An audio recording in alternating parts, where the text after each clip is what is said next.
Night பூரா ஒரு நெய் இஷ்யூ போயிட்டு இருந்திருக்கு. ரொம்ப ஷார்ட்டாக உங்களுக்கு சொல்லிடுறேன் என்ன நடந்துச்சு அப்படின்னு. திவ்யா வந்து காரக்குழம்பு வச்சுருந்துருக்காங்க. அந்த காரக்குழம்பு வந்து ரொம்ப காரமாக இருந்திருக்கு. ஆனால் அந்த காரமாக இருந்தனால எல்லாருக்குமே வந்து கொஞ்சம் நெய் தேவைப்பட்டிருக்கு போல இருக்குது எக்ஸ்ட்ராவாக. ஸோ வந்து கெமி வந்து கமருதீன் கிட்ட ஒரு ஸ்பூன் நெய் கேட்டிருக்காங்க. அப்போ கமருதீன் சொல்லியிருக்காரு, இல்லை நெய் கொடுக்க முடியாது அப்படின்னோடனே அந்த சொன்னது வந்து அந்த விதம் வந்து கெமிக்கு அஃபண்ட் ஆகிருக்கு. ஸோ கெமி என்ன சொல்லியிருக்காங்கன்னா, நான்லாம் கிச்சன் டீமில் இருந்த வரைக்கும் யாருக்கிட்டையுமே நெய் தரமாட்டேன்னு சொன்னதில்லை, ஆனால் நீங்கள் ஈஸியாக சொல்லிடுறீங்க அப்படின்னு சொல்லியிருக்காங்க. அதுக்கு வந்துட்டு கமருதீன் சொல்லியிருக்காரு, நான் கேட்டப்போ கூட யாரும் நெய் கொடுக்கல, அதனால தான் நானும் சொல்கிறேன் அப்படின்னு சொல்லிட்டு கமருதீன் சொல்லி அதெல்லாம் கொடுக்க முடியாதுன்னு சொல்லியிருக்காங்க. அது ரெண்டு பேர்த்துக்கும் வந்து ஒரு சின்ன வாக்குவாதம் ஆயிருக்கு. அப்போ கெமி வந்துட்டு டான்னு சொல்லியிருப்பாங்க போல இருக்கு.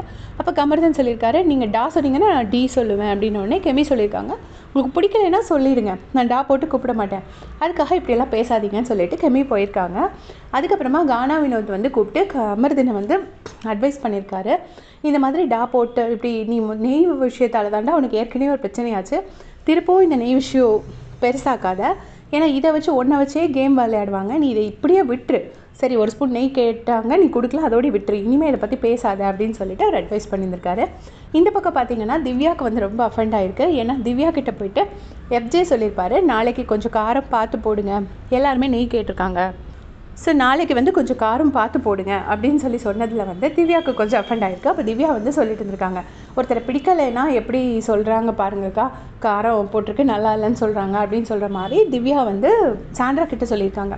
அதை கேட்டுட்டு சாண்ட்ரா சொல்லியிருக்காங்க, நான் ஃபஸ்ட் வீக் குக் பண்ணும்போது எல்லாருமே நல்லா இருக்குன்னு சொன்னாங்க, இப்போ வந்து எல்லோரும் குறை சொல்கிறாங்க, எல்லாமே ஒரு மைண்ட் கேம் தான் அப்படிங்கிற மாதிரி சாண்ட்ரா சொல்லியிருக்காங்க. அப்போ அரோரா வந்து ஒரு கேள்வி கேட்டிருக்காங்க, உங்களை யார் குறை சொன்னது அப்படின்னு கேட்கும்போது திவ்யா கிட்ட அதுக்கு ஆன்சர் இல்லை பொதுவாக சொல்கிறேன், எல்லோரும் இப்படி சொல்கிறாங்களா, அதை தான் நான் சொல்கிறேன் அப்படின்னு சொல்லியிருக்காங்க. ஸோ நைட்டு வந்து அந்த காரக்குழம்புல கொஞ்சம் காரம் அதிகமாக போக அது ஒரு பெரிய பிரச்சனையை கிளப்பி விட்டுருக்கு. இது அந்த நைட் நடந்த நெய் இஷ்யூ. தேங்க்ஸ் ஃபார் வாட்சிங்.